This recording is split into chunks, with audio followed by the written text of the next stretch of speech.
1절 10절 공부하겠습니다. 야고보서 4장 1절 10절 말씀. 너희 중에 싸움이 어디로부터 다툼이 어디로부터 나느냐? 너희 지체 중에서 싸우는 정욕으로부터 나는 것이 아니냐? 너희는 욕심을 내어도 얻지 못하여 살인하며 시기하여도 능히 취하지 못함으로 다투고 싸우는도다. 너희가 얻지 못함은 구하지 아니하기 때문이요 구하여도 얻지 못함은 정욕으로 쓰려고 잘못 구하기 때문이라. 간음한 여인들아, 세상과 벗된 것이 하나님과 원수됨을 알지 못하느냐? 그런즉 누구든지 세상과 벗지 되고자 하는 자는 스스로 하나님과 원수되는 것이니라. 너희는 하나님이 우리 속에 거하게 하신 성령이 사모하기까지 사모한다 하신 말씀을 헛된 줄로 생각하느냐? 그러나 더욱 큰 은혜를 주시나니 그러므로 일렀을 때 하나님이 교만한 자를 물리치시고 겸손한 자에게 은혜를 주신다 하였느니라. 그런즉 너희는 하나님께 복종할지어다. 마귀를 대적하라, 그리하면 너희를 피하리라. 하나님을 가까이 하라, 그리하면 너희를 가까이 하시리라. 죄인들아, 손을 깨끗이 하라. 두 마음을 품은 자들아, 마음을 성결하게 하라.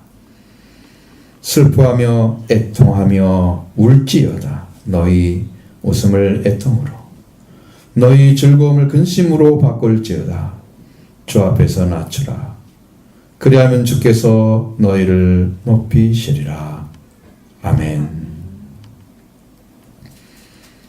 야고보 3장에서 말씀드린 내용 중에 13절에 보면 너희 중에 지혜와 총명이 있는 자가 누구냐 라고 말씀하고 있죠. 너희 중에, 이건 지체 중에 있습니다. 그 다음에 4장 1절에는 너희 중에 싸움이 어디서, 다툼이 어디서 났냐고 묻고 있습니다. 바로 이 너희라고 하는 존재들이 교회 공동체를 말하고 있는 거예요. 교회 공동체, 지혜와 총명이 있는 자는 이와 같이 행함을 보이라 그랬죠. 삶의 진실한 모습이 바로 선행이라고 성경은 말하고 있습니다. 선행이 포함된, 선행에 포함된 지혜로부터는 온유함을 보이라는 것이죠. 자, 그것이 성경의 말씀의 이제 쭉 흐름이죠. 근데 이제 4장 1절에서는 싸움이 그리고 다툼이 어디로부터냐 라고 말씀하시고, 지체 중에서 일어나는 정욕, 쾌락에서 오는 것이 아니냐 이렇게 또 말씀하고 있습니다. 이건 분명히 알 수 있는 것은 뭐냐면 교회 공동체 안에서 일어나고 있는 거예요. 교회 공동체 안에서. 자, 문제가 있으면 해답이 있는 거잖아요. 지금 문제를 지적해 줬습니다. 원인을 찾아야 됩니다. 자, 1절 먼저 보겠습니다. 너희 중에 싸움이 어디로부터, 다툼이 어디로부터 나느냐? 너희 지체 중에서 싸우는 정욕으로부터 나는 것이 아니냐. 그러니까 싸움과 다툼의 문제, 교회 공동체 안에, 제 성도들 가운데, 지체 중에, 그러니까 지체 전체가 아니고 지체 중에서, 그러면 신앙생활을 하거나 교회를 속해 있는 사람인데 그들 중에서 지금 그런 일이 벌어지고 있다는 거죠. 그러니까 교회 공동체 안에 싸움과 다툼이 일어난 이 자들이 있는데 그들에게 어떤 문제가 그들을 그렇게 만드는지를 알려주려고 하는 거죠. 교회 공동체의 싸움이나 다툼이 어디서 나느냐 하는 것은 왜 그런 문제가 생기느냐 그러면 교회 안에 실제로는 교회의 거룩함과 의로움이 사라졌기 때문입니다. 거룩함과 의로움이 사라졌습니다. 그래서 교회가 교회의 모습이 상실된 부분이에요. 이것 사용한 싸움이란 말씀, 싸움이란 말로 폴레로모스란 단어를 사용했지만 여기서는 원래 번역을 하면 프레모스의 복수형을 썼습니다. 프레모이는 국가 간의 큰 전쟁을 말할 때만 쓰는 거예요. 이 단어를. 근데 교회 안에 뭐 전쟁이 있어요? 그러니까 그런 말을 하는 거 아니겠죠? 이 다툼이라면 마케라는 단어를 사용합니다. 알력이 있거나 논쟁에 대해서 불화가 일어나고 투쟁이 일어나는 그런 것을 말합니다. 이 다툼으로 번역된 마케의 복수형 마카이는 일반적으로 규모가 작은 전쟁을 말합니다. 똑같이 전쟁이에요. 전쟁입니다. 엄청난 싸움이라는 거죠. 피 흘리는 싸움인 거죠. 그래서 살인하며 라는 말도 쓴 거죠. 성경에. 전쟁이기 때문에 가능한 얘기예요. 여러분이 신앙생활 하는 것은 전쟁입니다. 사탄과. 죄와 전쟁입니다. 누구 편에 서겠습니까? 여기 공동체 안의 싸움은 집단적인 분쟁입니다. 그러면 여기서 이런 몇 사람들이 아니면 뭐 10명, 20명 이런 사람들이 이쪽 사람들과 이렇게 서로 이거 하는 거예요. 싸움. 집단적인 분쟁. 다툼은 작은 규모죠. 개인적인 불화. 나와 1대1, 뭐 2대1 뭐 그런 식으로 몇 사람이 서로 그렇게 하고 있는 거. 불화와 관계. 이런 원인들이 있다는 거죠. 교회 공동체 안에서 분쟁이나 불화를 이루는 원인이 무엇인가를 말해주고 그것을 어떻게 극복해서 하나님의 은혜 가운데 나가게 하느냐 하는 것이 이 말씀의 목적이에요. 그러면 교회 공동체 안에서 싸움이나 다툼이 어디로부터 나오느냐? 너희 지체 중에 싸우는 정욕으로부터 나는 것이 아니냐. 이 말씀을 잘 보면 야고보가 왜 이 말을 했는지를 이해할 수 있습니다. 이것은 지금 자기가 당시에는 예루살렘 교회에서 유력한 자였습니다. 지도자였습니다. 사도는 아니었어요. 지도자였습니다. 그러니까 그 교회 안에서 이미 진행되고 있는 일들, 이걸 본 거죠. 그게 그것 때문에 그런 거 아니냐 딱 지적해 놓은 거예요. 실제가 아니면 이렇게 정확하게 말을 못 해줘요. 너희 지체 중에서 싸우는 정욕, 쾌락으로부터 나오는 것이 아니야. 이 정욕은 쾌락을 가리키고 있습니다. 믿음의 공동체 안에서 쾌락을 추구하는 지체들이 집단적인 분쟁이나 개인적인 불화를 계속 빚어가고 있다는 거예요. 그것뿐 아니라 싸우는 쾌락부터 나오는 것, 싸움이란 다툼, 그리고 분쟁과 불화 이런 것들이 일어난다. 그리고 이러한 싸움은 하나님을 온전히 믿고 따르는 자들에게서 나오는 것이 아닙니다.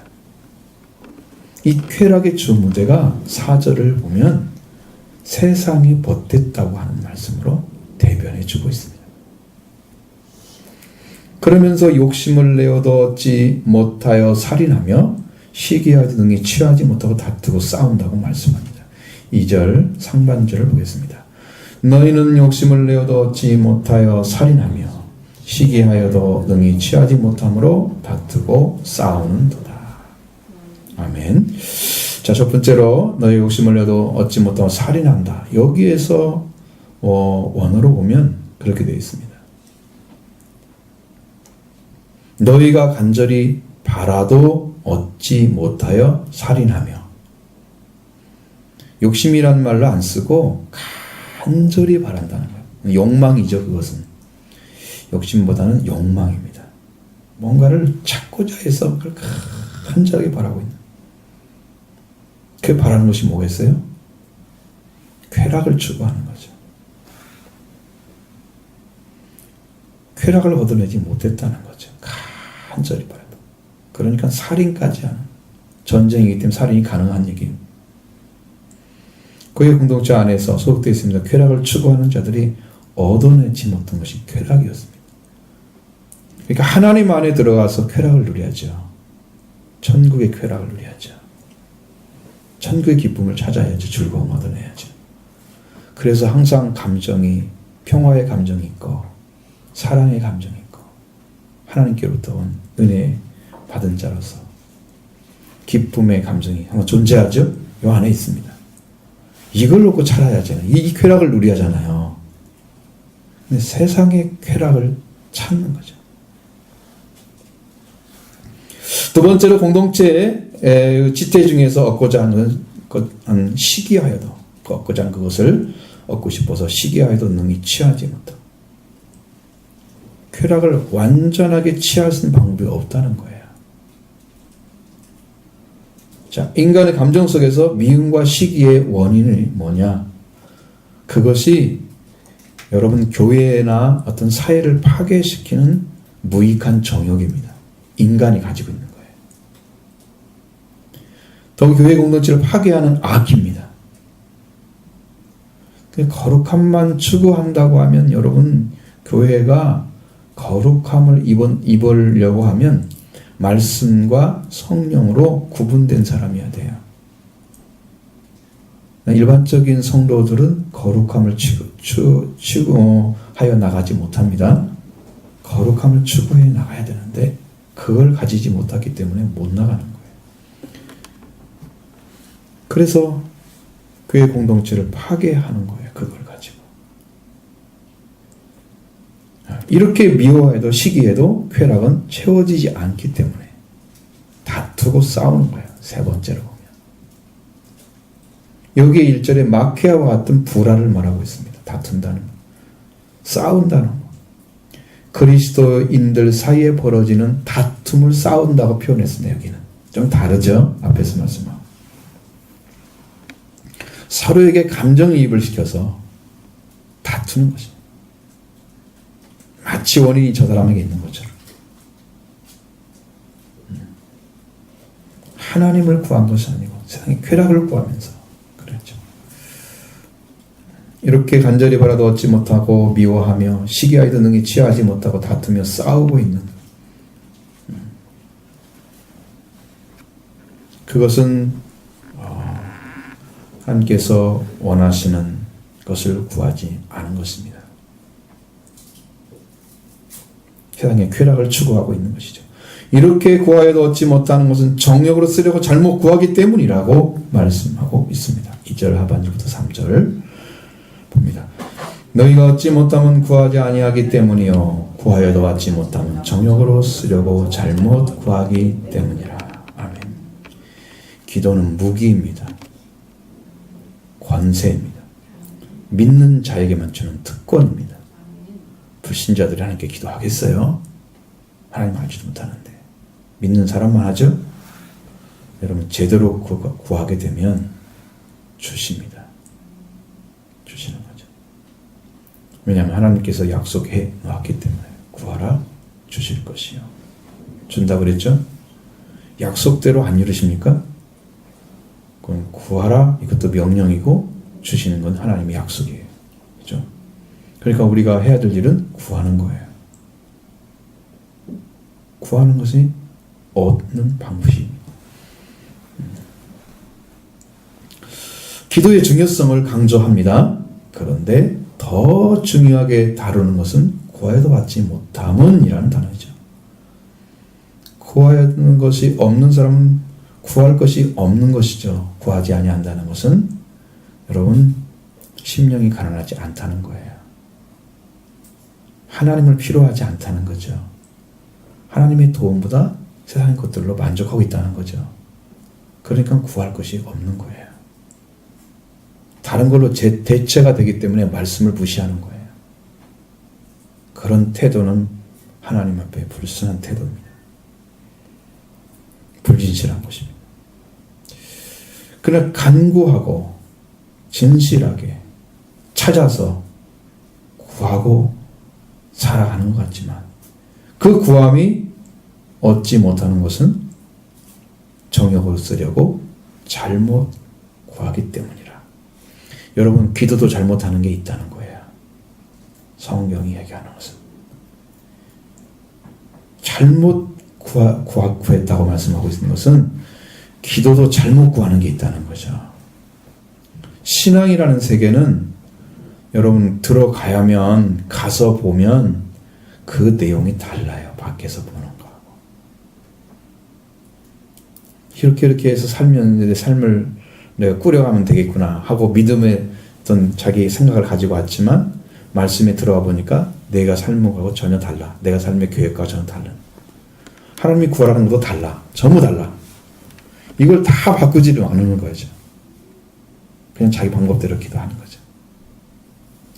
여러분 어떤 것든 간에 다 원리라는 게 있습니다. 세상에 존재하는 것들은. 그렇죠? 그 원리를 제대로 이해하고 가야만이 문제가 안 생깁니다. 이번에 우리가 법으로도 만들어서 했지만 거기에 하나나 이런 데서 사고 나는 사람들이 원인이 뭐냐면 외주 업체 사람들이에요. 그 사람들은 현장을 모르는 사람들이에요. 전혀. 그러니까 이해를 잘 못하니까 그 일을 제대로 할 수가 없는 거예요. 익숙하지 않아서. 그래서 문제가 생기는 거예요. 그런데 직원 중에서 위험한 일은 자기들이 안 하고 외주를 줍니다. 그러면 그 사람들이 와서 하는데 그러니까 위험한 일을 더 많이 시키는데 더 잘 알고 있어야 할 사람들이 해야 되는데 덜 알고 있는 사람이 알지도 못한 사람이 오다가 문제를 만들어가는 거예요. 그렇게 시스템이 잘못된 거죠. 이거 원리예요, 원리. 하나님의 세계에 들어가서 하나님을 알게 되면 구할 것이 따로 있는데 그것을 모르는 거예요. 그러니까 자기가 기도하는 건 다 기도해도 되는 것처럼 그냥 구하라고 했지 뭘 구하라고 하지 않았잖아요. 그러니까 자기 마음대로 구해도 되는 것처럼 이렇게 생각하는 그 무지함 때문에 지금 정욕으로 쓰려고 기도를 열심히 하는 거야. 근데 받지 못하는 거죠. 이게 무지함 때문에 오는 거예요. 영적 무지. 심각한 문제죠. 이거 시간 낭비입니다. 시간 낭비죠. 그리고 허비하는 거죠. 나는 그렇게 기도하는 시간이 있다고 그래서 나는 열심히 기도했어. 그래도 그러면서 자기 만족할지 모르지만 하나님은 그래 내가 줄게. 독일을 어떤 못 하잖아요. 응답받지 못하죠. 기도의 실패자입니다. 그래서 한국 사람들은 열심히 기도합니다. 기도는 많이 한다 할지라도 이전에 비해서는 기도는 한 10분의 1 하는 것 같아요. 제가 볼 때는. 예전에는 정말 교회가 끊임없이 교회 성도들이 모여 올라왔던 걸 기억합니다. 제가 젊었을 때는.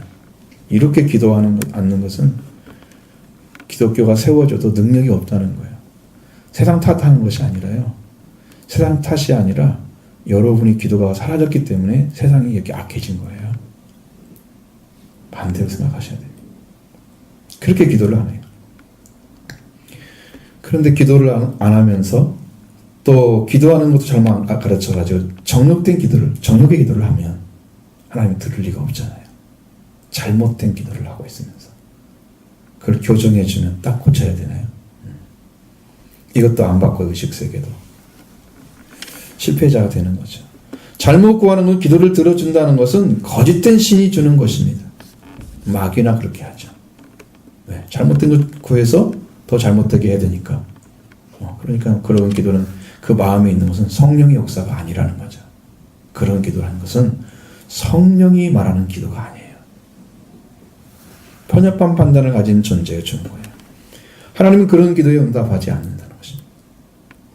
하나님의 뜻이 아니라 자기의 만족과 즐거움을 내서 구하는 것이죠. 잘못 구한 것이고 그 결과는 구하여도 얻지 못하는 거다. 지금까지 말한 그 쾌락이라는 말이 뭐냐면 기분이 좋고 즐거운 느낌, 보편적인 얘기는 그거예요. 어쨌든 기분이 좋아야 돼. 그냥 긍정적이어야 되고 좋은 것만 생각해야 되고 세상 사람이 그러잖아요. 건강하게 살려면 나쁜 거 하지 마라. 일반적인 사람 다 할 수 있는 거예요. 그걸 추구하는 방식.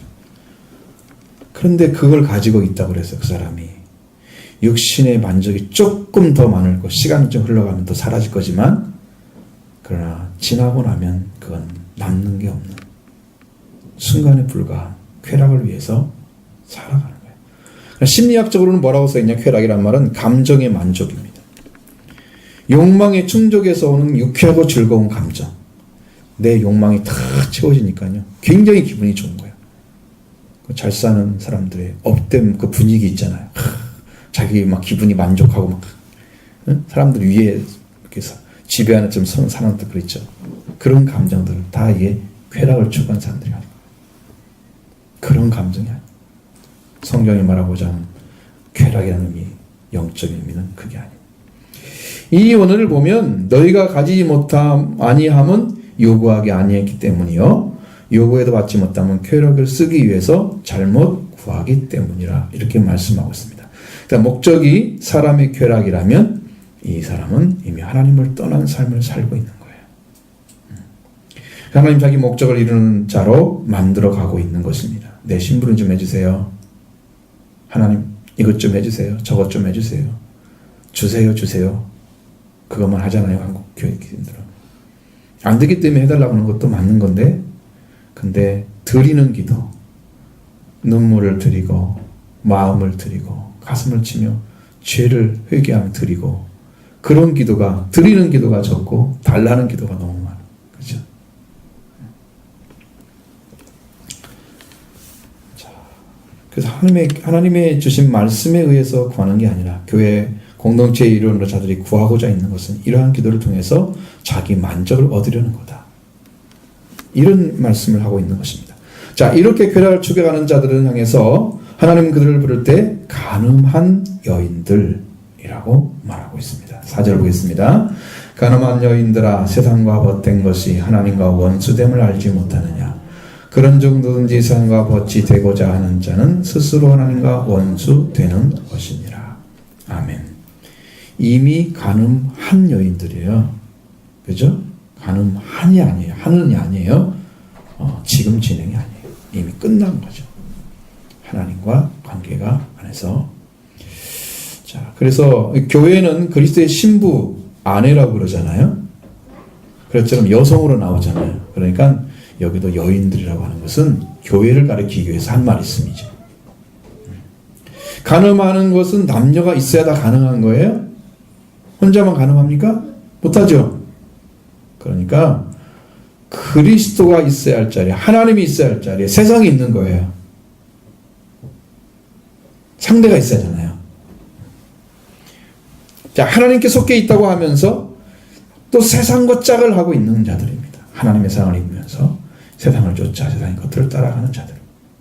하나님과 세상을 마치 연인처럼 사랑을 나누는 자들을 향해서 간음하는 여인들아, 간음한 여인들아. 하나님이 아니라 생각해 있는 것을 지적하고 있습니다. 하나님께 돌아오는 것은 구원을 얻고 영생을 얻기 위해서입니다. 그러나 세상에서 벗어나지 못하고 여전히 세상에게 마음과 힘을 쏟아붓고 교회는 정만 두고 있는 그러한 신앙들이라면 회개하셔야 됩니다. 돌아오시길 바랍니다. 구약의 예언자처럼 신약 성경에도 비유로 말씀하시는 건 바로 이 간음한다고 하는 것은 믿음의 자녀의 자리에 불렀음에도 불구하고 나는 여전히 믿음이 없는 자들 가운데 있는 것. 이게 간음하는 겁니다. 세상과 벗된 것입니다. 마찬가지로 이스라엘 종교 대표자들은 바리새인 서기관들을 사두개인들 향해서 예수님 하신 말씀은 악하고 음란한 세대라고 말씀하셨습니다. 그 음란이 들어가 있는 거예요. 하나님 없이 세상을 향해서 있는 거예요. 당시 예수님이 지금 오셔서 하나님의 사랑을 가지고 있고 하나님이 능력을 다 가지고 오셨고 완전한 권세를 가지고 오신 예수 그리스도가 지금 거기 계시고 그리고 하나님의 사랑이 그 안에 현존하고 있는데 그 안에 충분한 증거가 있는데 불구하고 그들은 또 예수님께 사인을 구합니다. 표적을 구합니다. 예수님 자신이 사인인 거예요. 그래서 요나의 표적 예수님이 죽고 부활한 표적밖에 줄 수가 없다라고 말씀하신 거죠. 그걸 이해를 못하는 거예요. 예수님 와서 계신데도 불구하고 예수님 하나님 사랑을 가지고 온 것을 받아들이지 않으면서 또 다른 표적을 구하는 자들을 향해서 악하고 음란한 세대라고 말씀하신 거예요. 간음하고 있다는 것입니다. 악한 자들이라고 말씀하십니다. 안 믿는 자들이죠. 불진실한 자들, 부정한 자들, 배역한 자들, 신앙을 버린 자들 얘기입니다. 오늘날은 어떻습니까? 간음한 여인들? 세상과 벗된 것이 하나님과 원수됨을 알지 못하느냐? 여러분 앞에 무엇을 말하고 있습니까?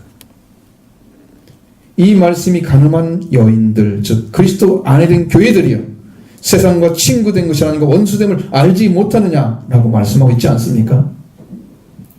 세상과 친구가 되는 것은 정욕적인 것입니다. 자신의 쾌락을 위해서 친구로 삼고 있는 거예요. 예수님이 기쁨이 되고 쾌락이 되기를 원합니다. 우리 하나님을 기뻐하고 하나님을 영어롭게 하는 자를 초청받았는데 이 사랑을 받고도 하나님 사랑에 살지 아니하고 세상과 친구가 되어서 자신의 쾌락을 위해 살아가고 있는 목적을 보면 알잖아요. 인생의 목적. 자기가 추구하고 어디에 시간을 많이 쏟아붓는가 보면 알잖아요. 무엇을 위해 살고 있는지 그건 자기가 스스로 알 수 있는 거예요. 내 마음의 생각이 지금 어디를 향해 있는지 알고 있잖아요.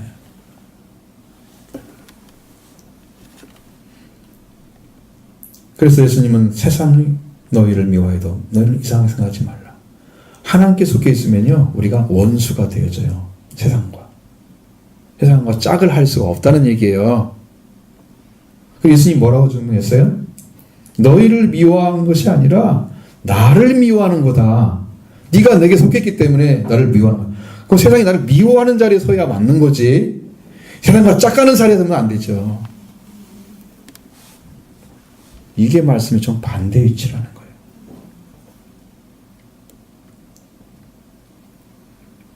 이들은 하나님을 대적하는 자들, 세상과 친구된 자들이기 때문에 이렇게 가늠한 여인이라고 말씀하고, 이렇게 살아가고 있으면서 마치 나는 하나님을 섬기는 자라고 생각하고 위선을 하면 안 됩니다. 그는 자신의 죄를 올바르게 인식하고 낮은 자리에 서서 마음을 들켜서 하나님께 돌아오셔야 됩니다. 그래서 사랑받는 자가 되기를 원합니다. 하나님은 그걸 기다리고 있습니다. 속히 돌아오십시오. 지금이 은혜 받을 때요, 구원의 날인 것입니다. 그랬더니 우리는 하나님의 사랑이 과하게 하신 영이 시가에까지 대적하는 것은, 그래서 하나님의 사랑이 얼마나 큰지를 알게 하시는 말씀. 5절의 말씀 보시겠습니다. 너희는 하나님이 우리 속에 거하게 하신 성령이 시게 하기까지 사모한다 하신 말씀을 헛된 줄로 생각하느냐? 아멘. 자, 이 말씀을 여러분에게 말씀드렸죠. 인용한 성경에 대해서 말씀드렸습니다. 출애굽기 20장 5절, 34장 14절, 스가랴 8장 2절에 말씀하고 있습니다. 그것들에 대한 이야기는 전부 미신에 대한 것들입니다. 우상에 대한 것들입니다. 형상에 대해서. 그래서 그것들에 절하지 말고 그것들을 섬기지 말라. 네 하나님 여호와는 질투하는 하나님이죠. 나를 미워하는 자의 죄를 갚되 아버지로부터 아들에게도 3, 4대까지 이르게 하거니와. 자, 이스라엘 백성들에게 말씀하신 거죠. 어떤 형상도 우상도 만들지 말라. 그렇게 명령하신 다음에 그것들에게 절하지 말라. 또 만들지 않았는데 또 있을 수 있잖아. 다른 사람이 만든 거. 절할 수 있죠. 나는 안 만들면 안 만들어서 괜찮아. 다른 사람이 만들었으면 절해도 돼? 이렇게 될 수 있어요. 잘못 생각할 수 있는 거니까 또 강조해서 말씀하신 거예요. 그게 아니다. 만들지도 말 뿐 아니라 절하지도 말라. 나는 질투하는 여호와라. 하나님이 왜 질투하겠어요? 출애굽기 34장 14절에도 너는 다른 신에게 절하지 말라. 여호와는 질투라 이름하는 질투의 하나님이니라. 다른 신에게 절하는 자체가 뭐예요? 하나님이 뺏기는 거죠. 사탄에게 뺏기는 거예요. 자식을. 절하지 말라고 하시는 거예요. 스가랴 8장 2절에도 만군의 여호와 내가 이같이 말하노라. 내가 시온을 위하여 크게 질투하며 그를 위하여 크게 분노함으로 질투하노라. 시온이 빼앗길까봐, 하나님이 선택한 도성 거기에 사는 사람들이 사탄에게 빼앗길까봐 하나님은 시온을 질투하고 계시는 거예요. 안 뺏기기를 원하시는 거죠. 그게 하나님의 성품이라는 거죠. 여러분도 자식이 세상에 뺏기기 원하지 않죠? 여러분도 좋은 남편을 만나려면 뺏기 원하지 않잖아요? 그 집도 있죠. 그거 없으면 지키지 못합니다. 그냥 아무나고 살아. 그리고 나하고 살고 그럴 수 있어요? 못 견디죠. 안 되는 거죠. 안 뺏겨야 됩니다. 하나님이 전능한 능력을 가지고도 지키려고 질투하고 계시는 거예요. 하나님이 그러십니다. 다음에 성령이라는 단어에 대해서 말씀드렸죠. 성령이란 문제. 이 성령이란 번역한 단어는 푸뉴마란 단어를 씁니다. 다 푸뉴마는 영이란 영은 다 들어가요. 그래서 그 말을 갖다 귀신이라고 번역해 놨다. 우리 한국 성경은 그냥 영이에요. 그런데 더러운 영. 더러운이 들어가니까 성령은 아닌 게 알겠죠. 그런데 그냥 영이라고만 써 있으면 이게 더러운 영인지 하나님의 영인지 인간의 영인지 알 수가 없는 거야. 그러니까 여기는 성령으로 번역을 했단 말이죠. 번역할 수 있는 단어예요. 성령으로도. 하나님 우리 속에 거하게 하신 영이기 때문에 하나님도 성령도 우리가 거하게 하시죠. 하나님께서. 그 다음에 인간의 영도 거하게 하시죠. 둘 다 가능한 얘기죠. 자, 그러면 이 말씀 보시면 하나님이 너희 안에 거하게 하신 영이 시기하기까지 사모한다 하신 말씀. 하나님이 너희 안에 거하게 하신 영이 시기하기까지 대적하여 싸운다 라는 말이에요. 자, 하나님이 너희 안에 거하게 하신 영이 시기를 대적하여 싸운다 이 말이 되는 거예요? 되지 않죠. 하나님이 거하게 하신 성령이 사모하는 것이 너무 넘쳐가지고 그 하나님이 거기에 대해서 막 싸워. 성령이 시기를 싸워. 하나님이 거하게 하시고 이게 앞뒤가 안 맞는 이야기입니다. 그래서 여기 사모한다고 하는 오피포데오라는 단어는 금지된 욕구를 품는 것을 말합니다. 자, 이 영을 성령으로 번역가 되면 성령께서 금지된 욕구를 품고 있고 하나님이 그 시기에 대해서 싸우고 있다는 얘기가 되는 거거든요. 하나님 우리 안에 거하게 하신 성령이 시기하는데 하나님께 그걸 대적하여 싸우고 있는 모양새입니다. 이걸 성경에 들어가면 이렇게 되면 아주 문제가 생겨요. 하나님이 우리에게 거하게 하시는 성령님이 시기하고 계시고 하나님은 왜 시기하느냐고 그걸 대적하여 싸우고 계시고 이런 거죠. 아주 묘한 분위기 아니겠어요? 이런 성경 좀 아주 부적절한 해석 일어날 수 있습니다. 근데 우리 안에서도 우리 자신들이 우리를 사랑하잖아요. 그렇죠? 근데 너희들이 사랑하는 건 내가 더 사랑해. 너희네 사랑하는 사람보다. 그래서 우리 인간의 영을 대적하여 싸우시면서 우리를 지키시고 우리를 보호하시려고 하는 거예요. 그 말씀이 바로 이거예요. 그 말씀이 헛된 줄로 생각하느냐? 아니라는 거죠. 정말 우리보다 우리를 더 사랑하시는 하나님이 계신다는 거죠. 응? 우리 영보다 우리 영이 우리를 사랑하는 것보다 하나님의 사랑이 더 크다는 거죠. 그러니까 여러분보다 여러분을 더 사랑하신 분 하나님이십니다.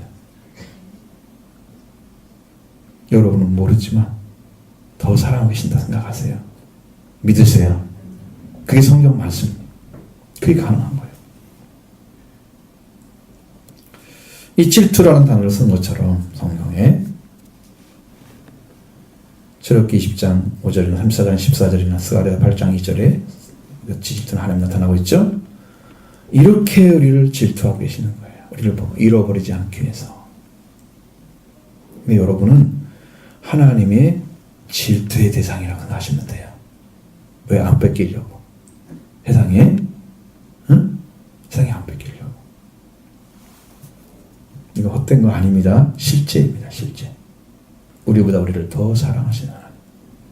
여러분보다 더 사랑한 분이 없는 걸 생각하지 않은 사람들이 이제는 우리 나이도 먹고 뭐 이제 다 봤어 볼일. 나를 사랑하는 사람이 누가 있겠어. 그러겠죠? 그러나 여러분 더 사랑하시는 분이 계십니다. 하나님이 계십니다. 그러면 우리는 이제 시기하는 영으로서가 아니라 겸손한 자리에 서야 은혜를 입게 되는 것입니다. 6절 말씀 봅니다.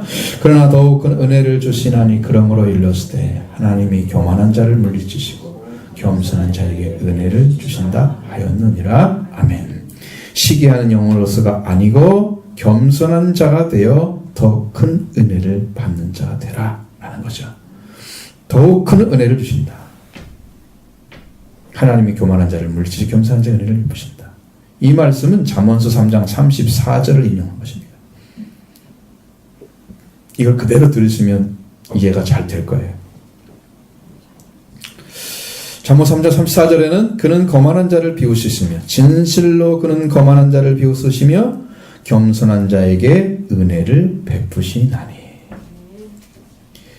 자, 진실로 그 거만한 자를 비웃으시며 이 말씀을 그대로 원래대로 가져오면 진실로 그는 경멸하는 자를 경멸하시며. 내가 원어를 철저히 찾아봤어요. 여러분 하나님 경멸하면 되겠어요? 여러분 행한 대로 갚죠? 하나님을 믿는 믿음을 가지고 수고하는 사람들은 그대로 갚아줍니다. 하나님의 수고하는 사람 그대로 갚아줍니다. 고난받는 사람 그대로 갚아줍니다. 영광으로, 은혜로, 상급으로 바꿔줍니다. 그러나 하나님은 경멸하고 있다? 너도 경멸해. 너는 영원한 지옥이야. 던져버리겠죠. 그거예요. 근데 이 말씀이 경멸한다는 말인데 이 단어를 어떻게 해서 거만으로 바꿔놨나. 그러니까 이 경멸한 자의 사악함의 특별한 유형이 거만이라 그래요. 경멸하는 사람들. 위에서 가지고 자기 잘난 체하고 업신여기는 사람 있잖아요. 쓴 사람 있잖아요. 거만하게 보이잖아요. 그런 유형을 가져야만이 이 경멸이 이루어진대요. 그래서 그 단어를 경멸로 안 쓰고 거만이라고 바꾸는 거예요. 이 거만의 동어를 갖다가 오만이나 교만이란 말이 있는데 우리나라 성경에는 이걸 갖다 또 바꾸는 거야. 교만이란 말로. 신약에서. 같은 말이죠. 그렇게 생각하시면 됩니다. 교만이라는 심성이 어떤 거냐? 그러면 이것은 스스로 우월감을 품고 있습니다.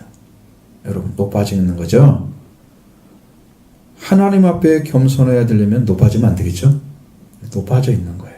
그리고 언제나 자기가 중심이 되지 않으면 만족하지 못해요. 그래서 막 싸워. 교만하면. 내가 해야 된다 이거지. 왜 당신이 거기서 해야 돼? 내가 주인이 돼야 돼. 내가 여기를 통치해야 돼. 그러니까 한번 그 정치의 권력의 맛을 본 사람들 독재를 하는 이유가 그걸 못 끊는 거예요. 그 교만을. 섬기라고 줬는데 자기가 위에 서서 지배를 해버리려고 하는 거지.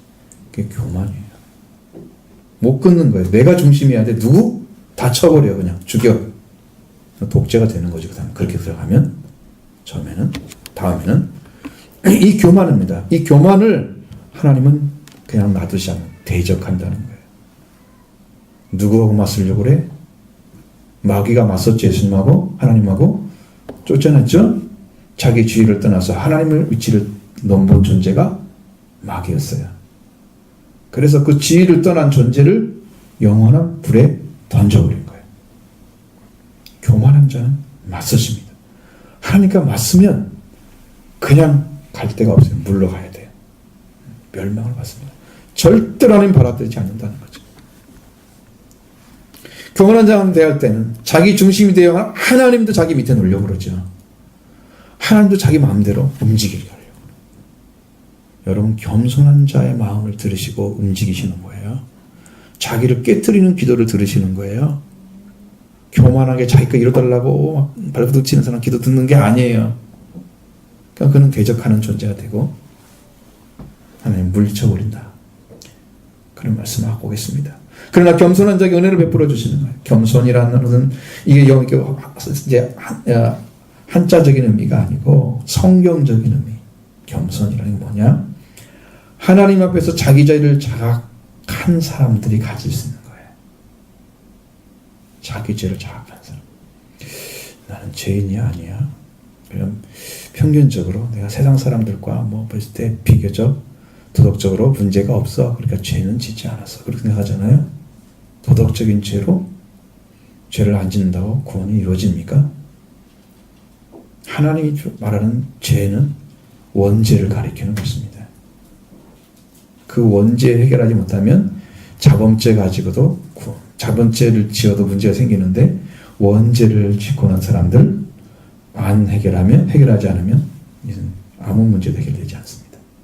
그래서 죄를 자각하는 사람, 그리고 자긍하는 마음을 버리는 거예요. 자기를 긍정하는 사람, 자기를 자랑하는 사람, 자기 긍지를 가진 사람, 자기에 대해서 이 긍지를 버리고 낮은 데 처하는 마음을 가리켜서 겸손이라고 합니다. 그 낮아지려면 내가 약점이 있는 걸 알아야 돼요. 죄인이거든요. 그러니까 겸손한 거예요. 내가 이런 사람이었어. 내가 이렇게 부족한 사람이었어. 나는 이런 존재야. 라는 걸 인식이 되면 높아질 수가 없어. 우리는 용서를 받아도 용서받은 죄인이지 의인은 하나님이 우리를 인정해 주시는 의인일 뿐이에요. 우리는 어차피 죄를 지은 사람이 속해 있던 존재예요. 그죠? 여기서 여기 바뀌었다고 해서 이 사람 여기가 아닌 건 아니에요. 그런데 여기를 옮겨졌기 때문에 나는 너무 감사하고 감사한 거죠. 이 멸망의 자리에서 생명으로 옮겨지기 때문에 너무 감사한 거죠. 그걸 갖고 있는 거예요, 우리는. 그 차이예요, 그 차이. 그래서 하나님 뜻에 복종하지 못하고 있고, 하나님을 기쁘게 할 수도 없고, 하나님의 반역자로서 책임을 통감하고 있고, 그냥 두려움으로 하나님의 긍휼을 구하고 있으면 이 사람은 겸손을 찾은 사람이에요. 책임을 통감해야 돼요. 난 죄인이라는 사실. 두려워해야 돼요. 늘 죄를 짓고 계속 가면 난 멸망을 당해. 난 안 되지. 그래서 하나님 나를 긍휼히 여겨달라고. 이렇게 자기를 낮추는 자까지 들어가면 겸손한 자. 겸손해져서 하나님의 긍휼을 구하는 자가 됐을 때 하나님께서 어떻게 하신다? 은혜를 주시는 것입니다. 하나님께서 우리에게 끝없이 은혜를 베풀어 주십니다. 하나님이 자발적으로 제한이 없는 선물, 사랑의 선물이 은혜입니다. 하나님이 원하셔서 주는 거예요. 그리고 제한이 없어요. 우리가 큰 죄를 지어서 지옥에 던져도 마땅해야 될 그냥 무가치한 존재예요. 그런데 큰 사랑으로 인해서 우리를 죄를 용서해 주시고 우리를 다시 살려서 생명을 주셨어요. 감사하죠? 이게 은혜인 거죠. 이렇게 살리는 자리까지 가야 은혜를 받은 거예요. 성경이 말하는 은혜는 감정이 아니에요. 느낌이 아니에요. 우선 은혜 받았어요. 그래, 은혜 받았는데 끝까지 가면 좋겠어 나는. 응? 나는 그것뿐이지. 은혜를 받아가지고 이제 이렇게 했더니 그때 시작된 은혜가 이렇게 결실을 맺었어요. 내가 사죄받고 내가 생명 얻었어요. 너무 감사해요. 그건 은혜 받다고 인정할 수 있어요. 성경대로 말합니다. 이렇게 은혜를 받게 되는 거죠. 우리는 죄인이며 죄인은 무가치한 존재이고 무가치한 존재가 산자가 되어 영생을 얻게 만들어주는 그게 은혜인 것입니다. 하나님의 자발적이고 제한하는 은혜의 선물, 사랑의 선물. 이 은혜는 제한을 두는 존재가 딱 한 사람 있잖아요. 교만한 자. 교만한 자에게는 절대로 은혜를 베풀지 않습니다. 왜? 하나님과 사귈 수 있는 자리가 아니거든요. 집에 교만한 사람이 살면요, 그 사람은 하나가 안 돼요. 늘 다 또 싸워. 내가 더 뭐 지배하려고 그래, 미서가지고. 내가 해야 돼, 내가 해야 돼. 하나가 되질 않아. 그 집안이 폭리박산 나는 거죠. 계속 가다가 지치니까 그냥 떠나버릴 거 아니에요. 싫어하면은 아예 꼴도 안 보든가. 그죠? 깨지겠죠, 집안이. 마찬가지예요. 그래서 하나님하고 사귈 수가 없어, 이 사람은. 하나님 물리치어야지, 당연히. 이 교만한 자를 물리치시는 거예요. 하나님이 대적하는 존재는 누구밖에 없다? 교만한 자다. 죄인은 다 은혜를 필요한 사람이 주시는 거죠. 자, 그런즉 누구에게 복종해야 됩니까? 누구를 대적해야 됩니까? 7절 보겠습니다. 그런즉 너희는 하나님께 복종할지어다. 마귀를 대적하라. 그리하면 너희를 피하리라. 아멘. 하나님께 복종하라고 말씀하고 있습니다. 마귀를 대적하라고 말씀하고 있습니다. 하나님께 복종하고 마귀를 대적해야 됩니다. 마귀는 하나님의 은혜를 받을 수 없도록 관계를 끊어놓는 영이기 때문에 대적해야 됩니다. 그래야 은혜를 받게 되는 거예요.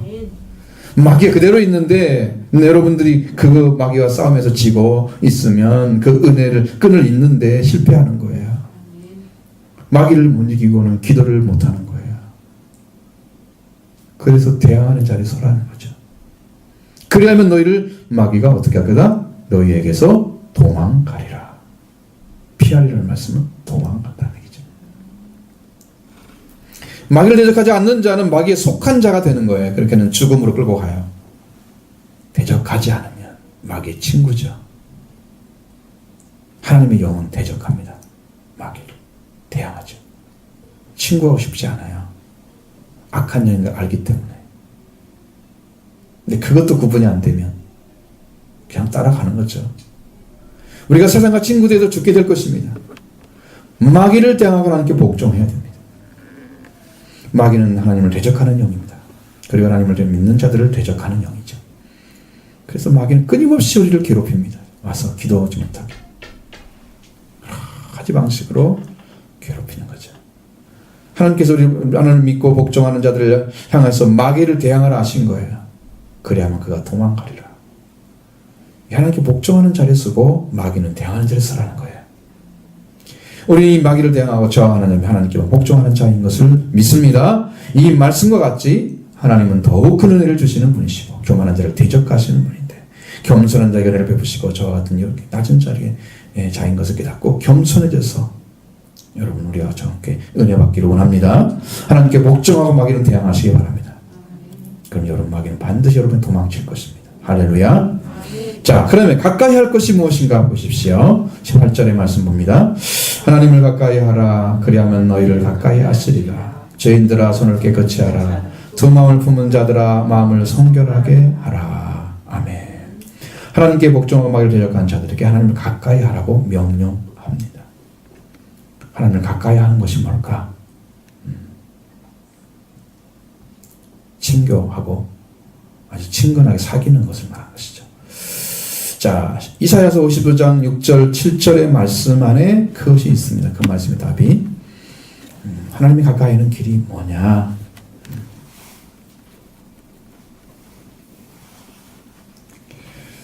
자, 너희는 여호와를 만날 많은 때에 찾으라. 가까이 계실 때에 그를 부르라. 악인은 그의 길을, 불의한 자는 그의 생각을 버리고 여호와께로 돌아오라.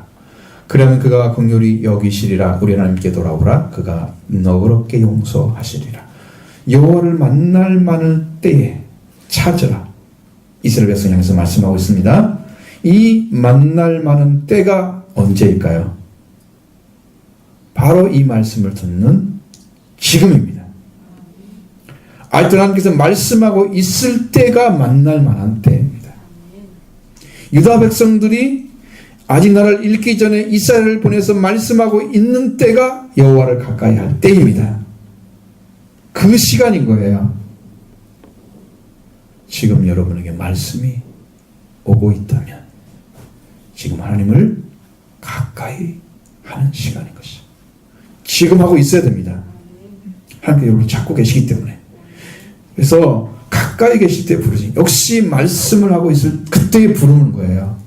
하나님, 내가 이 말씀에 불순종했습니다. 딱 엎드려서 우리의 불호, 우리의 악 다 내려놓고 내가 이거 가지고 있습니다. 그러나 그것이 맡고 있는 걸 다 제가 내려놓고 찾아가는 거죠. 하나님께 가까이 가는 거예요.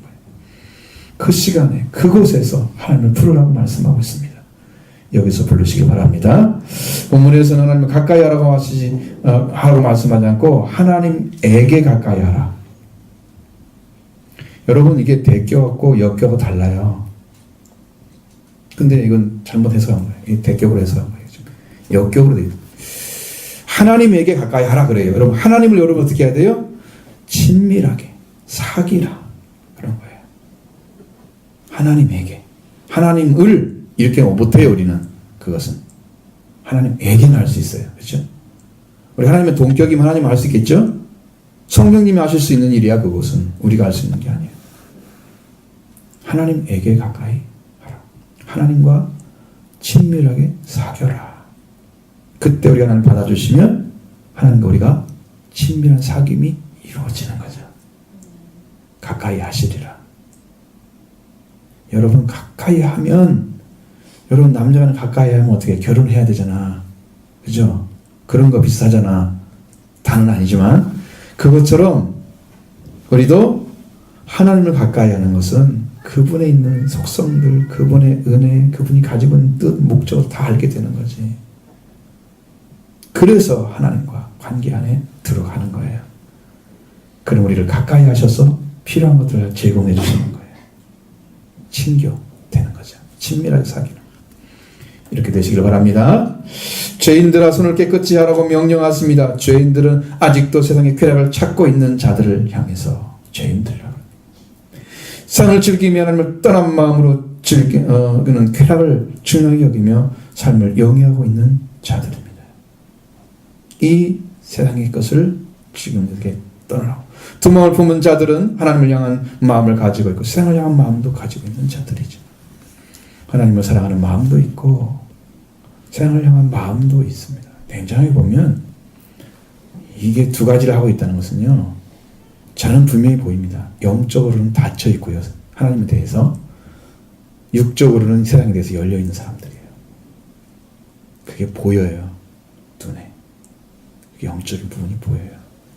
그러니까 하나님을 가까이 하는 것 같으면서 세상에 속해 있는 거예요.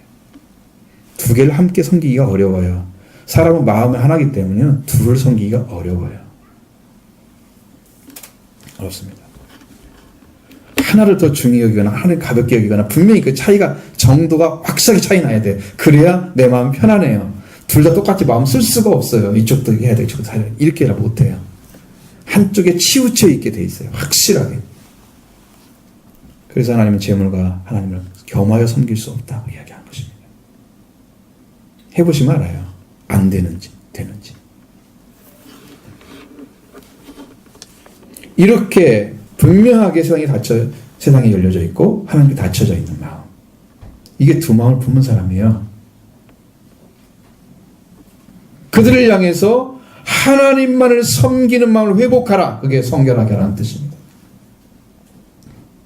하나님만을 섬기는 마음을 회복하라. 하나님 관계가 회복되기 위해서 우리의 마음이 종교적인 중심이고 종교적 생활의 뿌리이고 도덕적인 행위를 결정하는 곳입니다. 우리 마음이라는 존재가 굉장히 폭이 넓은 거예요. 사람이라는 게. 이 마음이 흔들리면 종교를 찾잖아요. 나도 어떤 신앙 가져볼까? 너무 힘든데 자기 의지로 버텨갔는데 안 되겠거든요. 지쳐가지고. 그게 마음에서 결정하죠. 종교에 대해서 결정합니다. 종교적 생활의 뿌리입니다. 내가 이렇게 했으면 이런 삶을 살고 가다 이렇게 살아야 되겠다 하고 따라서 마음에 굳게 의지가 생겨지는 거지. 도덕적인 판단도 하는 것입니다. 이 마음을 성결하게 해서 하나님만을 믿는 마음으로 완전하게 돌아오는 게, 이게 성결하게 하는 거예요. 순결을 회복하는 거예요. 영적으로. 하나님과만 결혼하고 있는 거예요. 하나님과만 사귀고 있는 거예요. 이게 성결하게 하는 거예요. 자, 죄인들에게 손을 깨끗이 하라는 명령은 외적인 행위를 정결하게 하라 말입니다. 손은 뭐 하고 있는 거예요? 밖으로 드러나는 행위를 하고 있잖아요. 그렇죠? 이걸 깨끗이 하라는 말이에요. 행위 정결함이 봐야 됩니다. 하나님께 아들과 왕의 옷을 입은 자들로서 행위가 늘 점검돼야 되고 사람들 앞에 정결하게 나타나야 됩니다. 저 사람 믿는데 삶은 영이야, 영 아니야. 이렇게 나가면 이것은요, 지금 죄인들의 삶을 살고 있는 거예요. 손을 깨끗이 안 한 거예요. 이 말씀대로 지켜줘야 됩니다. 세상에서 손을 씻어 버리시기 바랍니다. 두 마음을 품은 사람 하나님을 섬기면 세상을 즐기고 있죠. 그는 쾌락을 섬기는 자들입니다. 이들을 향해서 마음을 성결하게 하라. 내적인 마음. 하나님 하나님께 복종하는 것에 대해서 믿음의 동기가 그 생각에 정결하게 해야 된다는 거죠. 여러분 신앙의 시작이 뭐예요? 말씀인가요? 무엇으로 인해서 결정하고 신앙생활 하나요? 여러분들 그 동기, 믿는 동기, 그 생각, 이 처음 생각이 말씀이면 이 성결하게 한 거예요. 그걸 따라가면 성결한 삶을 살고 있는 거예요. 일어나 여기에 세상이 들어오면 합쳐졌죠? 두 마음을 품었어요. 세상이 중심이고 하나님이 달라져 있는 상태. 자, 빨리 성결하게 하시길 바랍니다. 이러한 자는 슬퍼하며 애통하며 울어야 합니다. 9절을 보겠습니다. 슬퍼하며 애통하며 울지어다. 너희 웃음을 애통으로 너희 즐거움을 근심으로 바꿀지어다. 이게 왜 이렇게 말씀하실까 그러면요, 여러분, 슬퍼하면, 슬픔이라는 그 자체는 뭘 상징하냐면 여기서 비통함을 경험하거나 느끼는 걸 말하는 거예요. 내가 이렇게 살고 있는 삶에 대해서 비통을 느껴야 돼요. 이게 느껴지는가? 내가 죄인으로 살고 있는 이것이 비통한지 느껴지는지, 그것이 안 느껴진다면 이 비통함, 이건요 마음이 안 바뀌어요. 내가 너무 이거 안 되겠어, 이거 너무 슬퍼, 고통이 느껴지고. 예수님도 비통함을 느끼셨습니다. 언제 느끼셨냐면 나사로를 살릴 때 마르다와 마리아가 안 믿잖아요. 주님이 비통히 여기시고 막 슬퍼하셨다는 거죠. 막 화가 났어, 속에서는. 안 믿으지 못해서. 말 한 번만 하면 믿어야 되는데 안 믿는 거예요. 네가 믿으면 영광을 본다고 하지 않았느냐. 비통히 여기시고.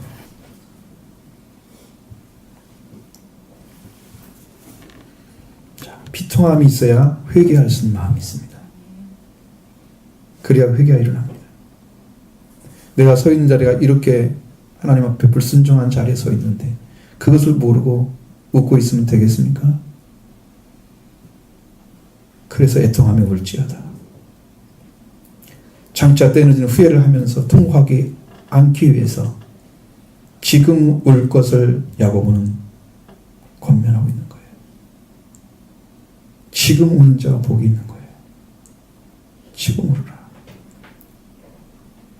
누가복음 6장 21절에 평지수원에도 말씀하고 있습니다. 지금 줄인 자는 복이 있나니 너희가 배부를 것이며, 지금 우는 자는 복이 있나니 너희가 웃을 것이며. 지금 우는 자, 지금 우는 자는 복이 있나니 너희가 웃을 것이라고 말씀하십니다. 지금 웃고 있는 자는 울게 될 것이다 라고 말씀하고 있습니다. 이 말씀 들으셔야 됩니다. 여러분 심령에 지금까지 들려준 말씀이 우려할 자리에 내가 서 있는지를 발견했다면 여러분 지금 비통히 여기는 심령이 와 있어야 합니다. 내가 이런 자리에 서 있었습니다. 내가 말씀 앞에 이렇게 불순종하고 있었습니다. 내가 죄인 중 죄인입니다. 지금 우는 자가 되어 있어야 되죠. 그 사람은 웃게 될 것입니다. 우리가 살아가고 있는 세상에서 삶에서 웃어할 일이 아니라 웃어야 우리의 삶을 웃음으로 바꿀 수 있는, 울어야지. 웃어야 할 일이 많다고 해서 좋은 것이 아니에요. 세상 잘 때가 오르면 어때요? 웃겠죠? 즐거웠겠죠? 행복하겠죠? 웃는 일이 많아지겠죠? 그 웃음이 회개가 아니라는 거죠. 그 당시에 작은 행복으로 인해서 웃고 있는 거잖아요. 행복에 됐는데 울으라는 말을 할 수 없겠죠. 그러나 여기는 그런 보여지는 부분을 말하고 있는 게 아니고 보여지지 않는 내 심령 안에서, 내 심령 안에서 지금 내가 울어야 할 자리에 서 있는지 웃어야 할 자리에 서 있는지 구분하지 못하고 지금 무엇을 중심으로 살아가야 되는 데에서 아픔도 느끼지 못하고 비통함도 못 느끼고 그러고 있으면서 살아가고 있으면서 웃고 있는 것은 아니라는 거죠. 장차 울게 될 거기 때문에.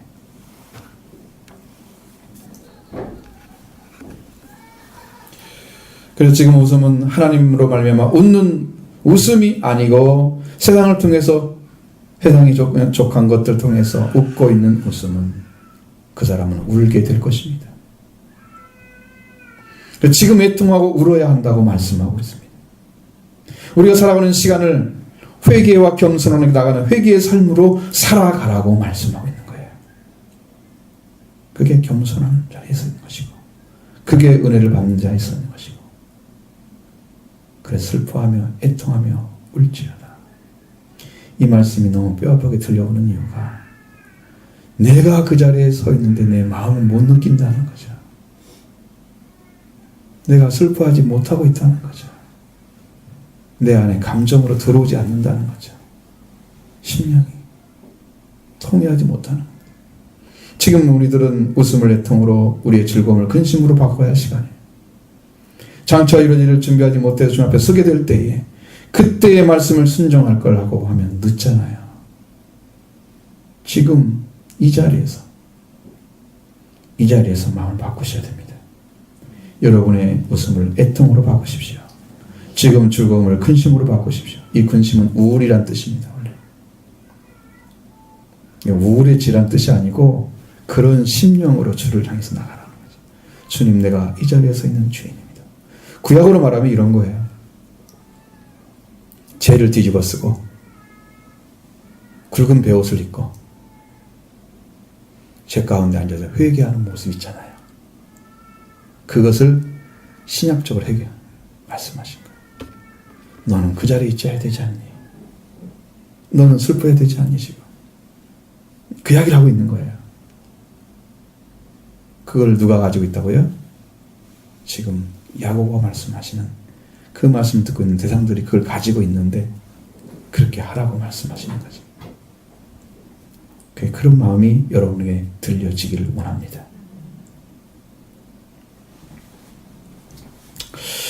왜 웃음을 애통으로 즐거움을 근심으로 바꿔야 되냐? 지금 애통하지 않으면 울어야 하는 자리에 그대로 있기 때문입니다. 웃을 수 없는 그 자리에 서 있으면서 하나님께 위안을 받듯이 교회에 와서 들은 말씀 조금 느껴진 것으로 넘어가고 또 넘어가고 이렇게 해서 여러분들은 진실로 웃을 자리에 찾지를 못한 거예요. 회개함으로 돌아가지 못해 주님 마음을 회복하지 못해서 말씀을 순종하지 못하는 삶을 살고 있다면 지금 즐거움을 우울로 바꿔야 합니다. 우리가 우울하게 근심하게 하는 것은 회개하지 않아서 아직도 더 은혜를 입지 못했기 때문에 그래서 바꾸는 거예요. 그렇게 하라고 말씀하신 거고 즐거움을 근심으로 바꾸라고 우울로 바꾸라고 명령하고 있는 거예요. 지금 이 자리에 심령이 찾아지기를 원합니다. 기도하면서 느껴지기를 원합니다. 반드시 찾아야 됩니다. 이 말씀이 마음에 안 움직이려 여러분은 얼마나 교만한지 생각하셔야 됩니다. 말씀 앞에 진실하지 못합니다.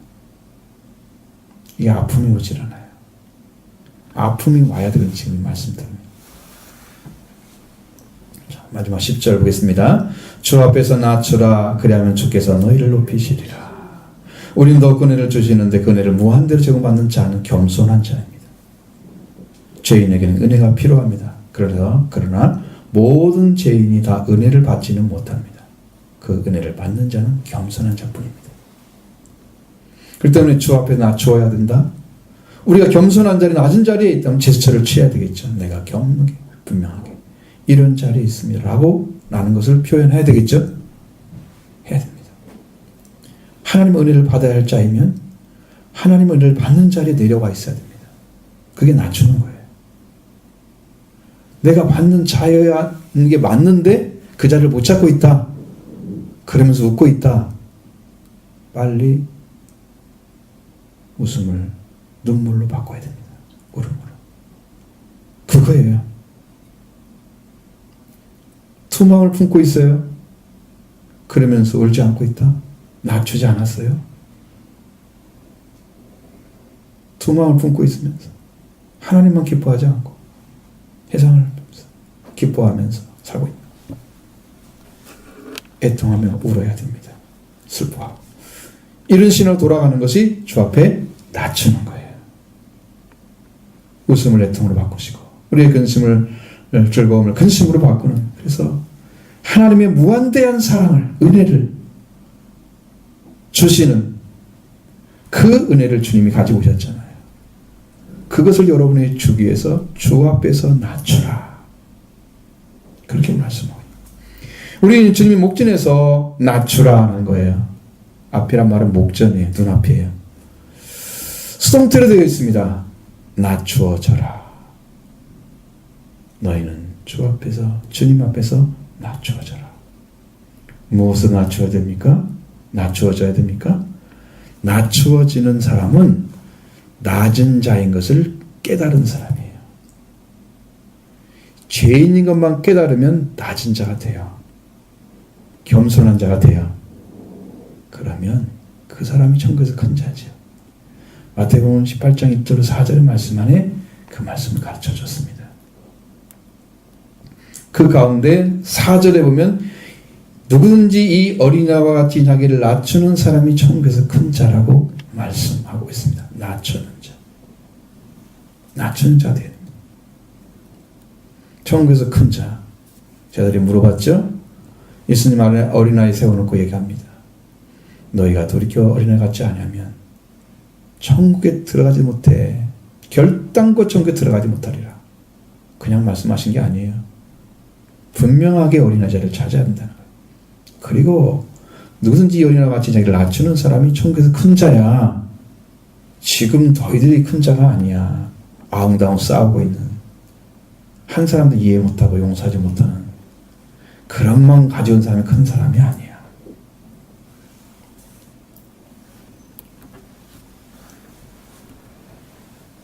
이 낮춘다는 말이 그런 뜻입니다. 타페 이 오 노라는 단어입니다. 낮게 하다. 아시죠?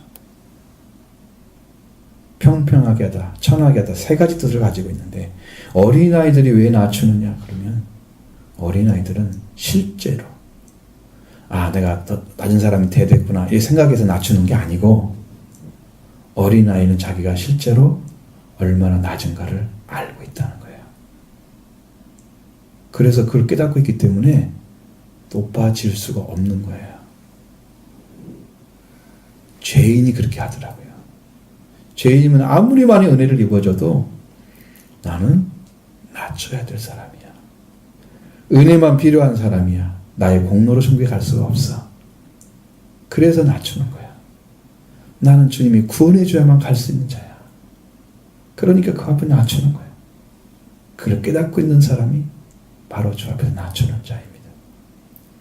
근데 야고보서 4장 10절에 낮추란 단어가 타페이 오 노오, 마태복음 8장 4절에 18장 4절에도 똑같이 타페이 오 똑같은 거죠? 겸손하는 거. 이유가 똑같습니다.